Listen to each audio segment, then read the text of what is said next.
How many ships can you see? Well, there's one hiding behind the other one, so the answer was two, but you could only see one. You could only see this one, offloading its passengers by dinghies to go ashore. Well, I wasn't sure what it was doing first of all, so I lost a bit of time and left a little bit later than I should have done.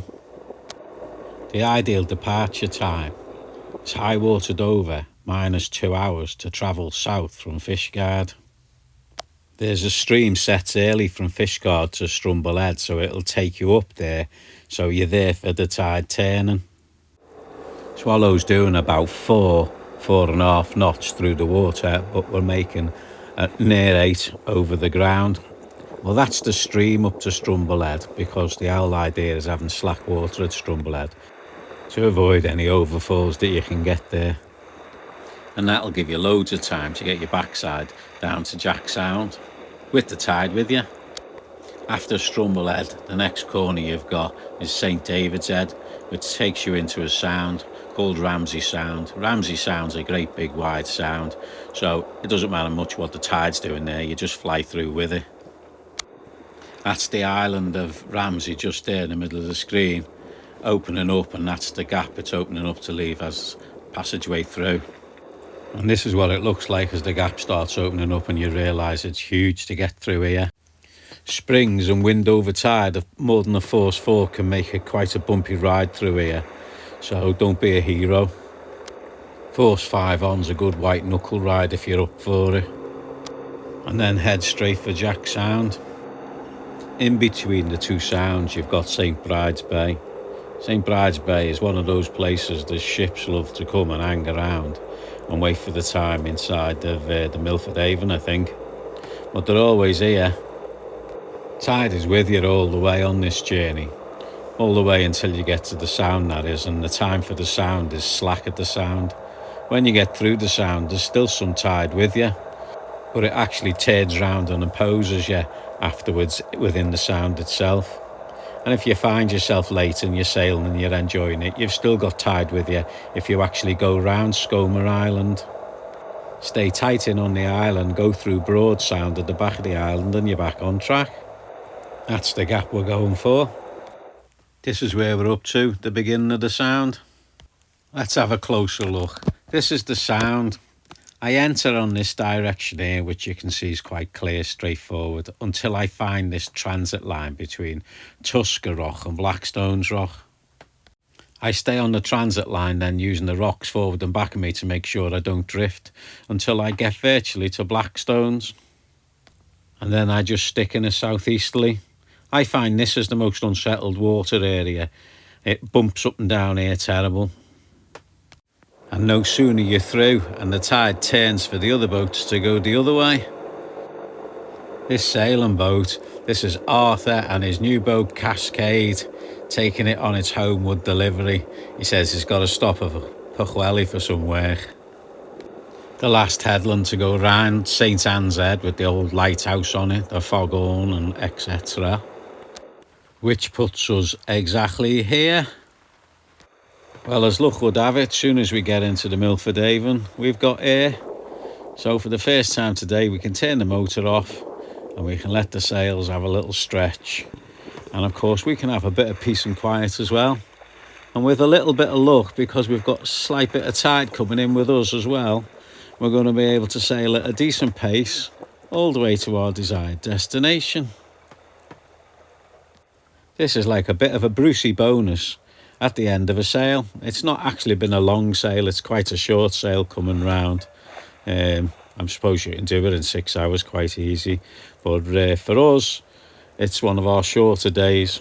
There's somebody else sailing in here as well, and little did we know it, but he's going to sail all the way with us. I'm sailing. Lisa's got her headphones on, making her coffee, listening to her story. She doesn't even know what's going on in the world. And now there's a ship coming. I've got to give way to that big ship, so I've got to hang around here in this little bit of a pond on the side, sailing backwards and forwards. I've dropped the foresail. I'm just sailing on the mainsail because I don't want to go too quickly. I just want to stay more or less where I am. To which I find out she tacks lovely just on the mainsail as well as jibing, of course.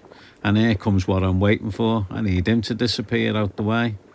He looks like he's towing a tug, but he's not really towing a tug.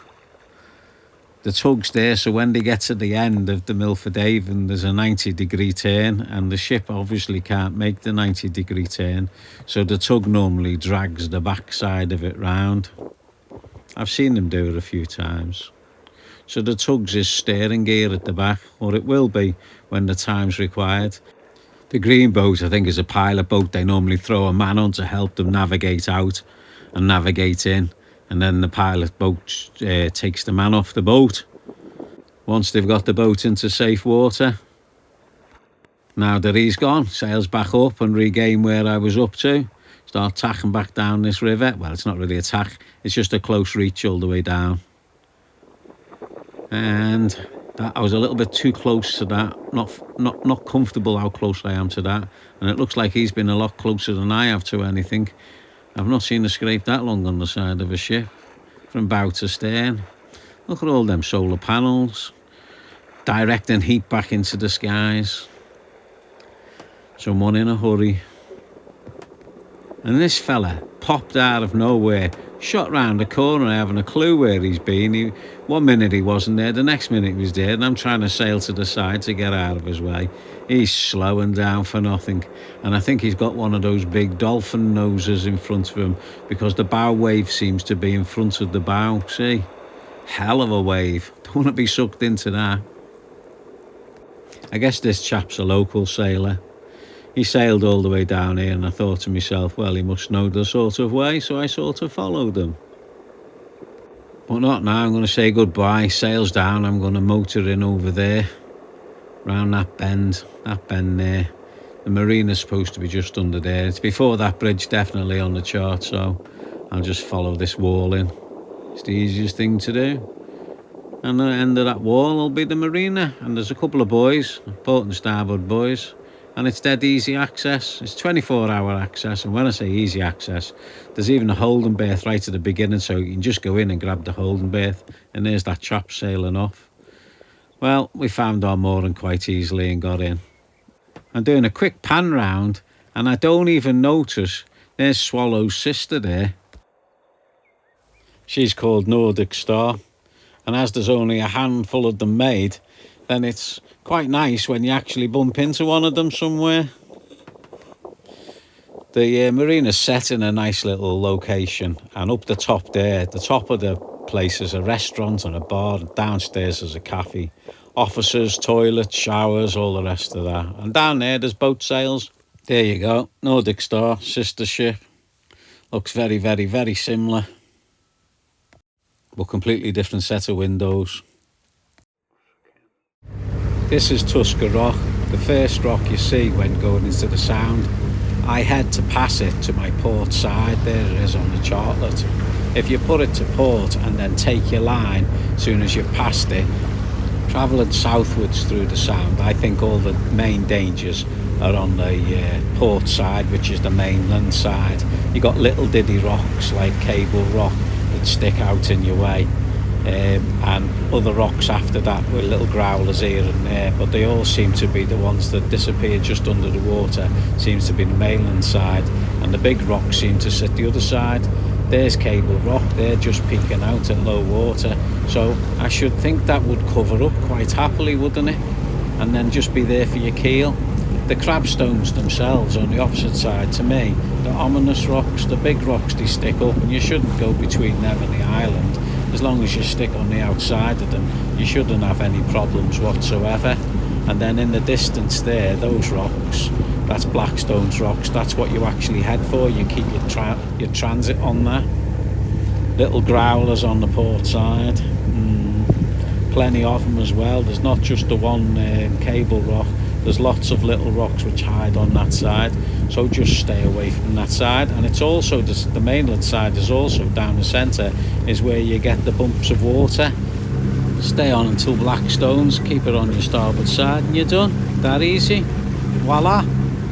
Au revoir.